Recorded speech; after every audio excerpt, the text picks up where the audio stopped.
Well guys, you already seen this, and there was a video as a summary for that. Wasn't supposed to go that way, but here this game, and at the very end Mr. Rashin is talking again to himself, and he says this very thing that well, he went through a bunch of crazy ideas, but decided that it would be too crazy to try to explain crazy ideas at the very end of the game. And he was walking here, pacing the room. And he already did that, and there is another video with that when he did it at night. Then there was a 2-hour sleep break, and he woke up, and you didn't see this piece when he called to the principal of the school and talked to him, because he just never recorded it. But you have to understand that this piece is coming into place. It has to fill that vacancy, or to say the void, but in reality it's a vacancy in terms of, if you think the crystal of the eternal truth, where atoms of events sitting there, and it has to be all absolutely ideal, but obviously it has some vacancies, because those are equilibrium defects. They have to be there.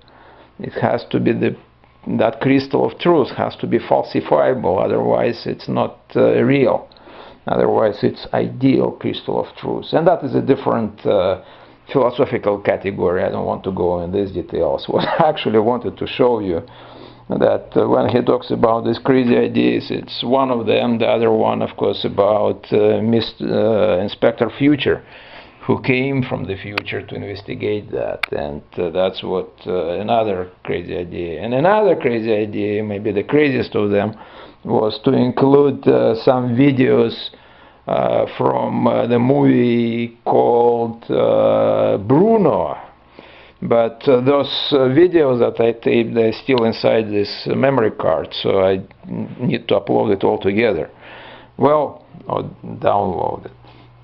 Now, still I want to show you this, and that is why, and maybe this too, because these two things were on my desk, and it's related to the reality game. It's real life. And obviously people who know about embedded advertising understand usefulness of that aspect, but it's I have to talk to these guys, and it's on my mind. Obviously the links are here, but think about this. All these pieces of puzzle, they fall in 3 categories. One I already played out, they're in the past. The one that will be played out, they will be in the future. And obviously the ones like this one, I'm still working, so it's in the present.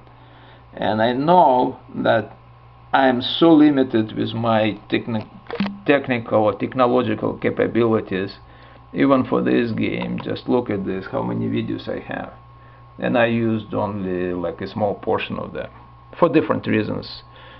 Videos are not good, the boring voice is not still good, and many different stuff. Just uploading here takes quite a while. So obviously some sub pieces or pieces of the puzzle exist in reality, but they were not played out. And in addition to this, they will be in the future. There's no questions.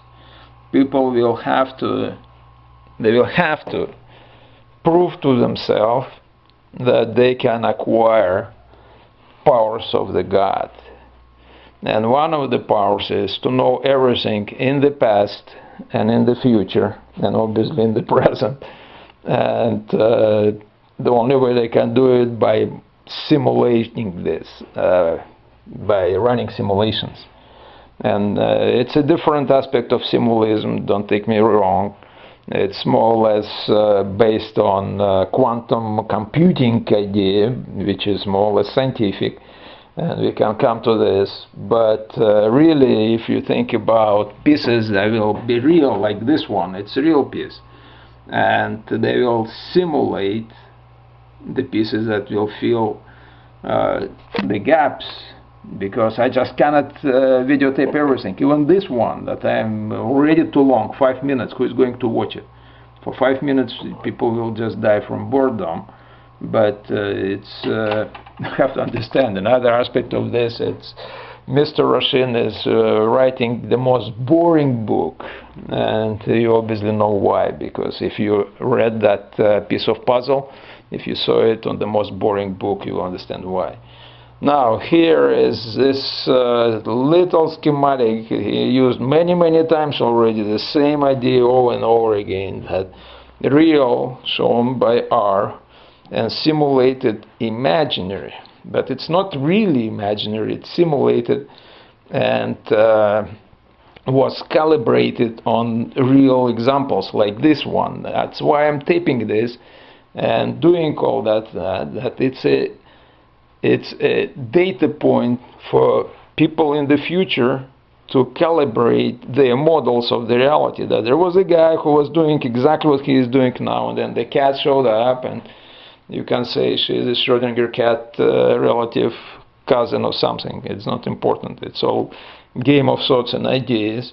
But this way or another, they will have to develop these computer simulation models, and they will have to calibrate them. And that is why you have these arrows from R to I. That is how they will calibrate them, and from I to R.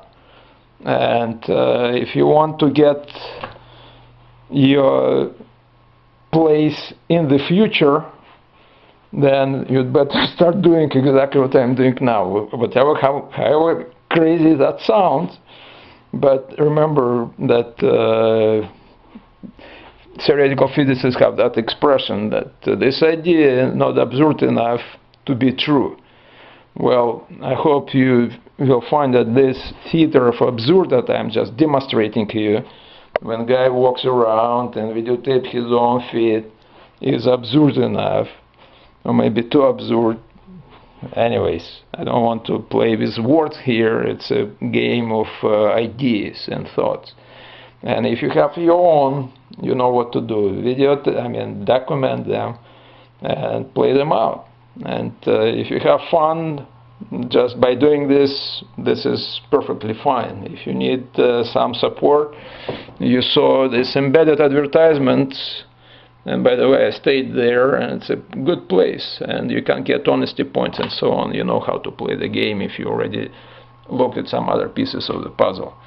But that is how it goes, and please fix all my mistakes. I truly hope you will do it, because I'm making too many of these arrows at the present. And that cat, you see, well, I'm almost the same way. And maybe you're not supposed to look into that door, and someone will come and pinch that tail. But, well, that's what you're trying to do.